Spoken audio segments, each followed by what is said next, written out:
বাংলাদেশের রাজনীতিতে দলীয় শৃঙ্খলা ভেঙে স্বতন্ত্র বা বিদ্রোহী প্রার্থী হিসেবে নির্বাচন করা নতুন কিছু নয়।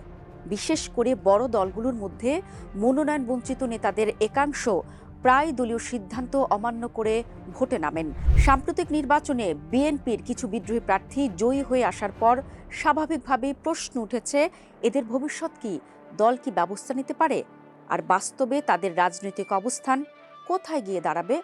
দলীয় মনোনয়ন না পাওয়া, স্থানীয় কোন্দল, ব্যক্তিগত প্রভাব বা জনপ্রিয়তা, এসব কারণে সাধারণত বিদ্রোহী প্রার্থীদের জন্ম হয়। বিএনপির ক্ষেত্রেও ব্যতিক্রম নয়।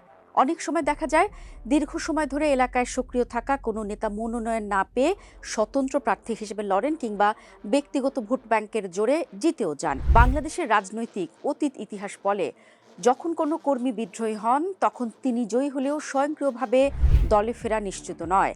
এটা সম্পূর্ণ রাজনৈতিক সিদ্ধান্ত ও পরিস্থিতি নির্ভর।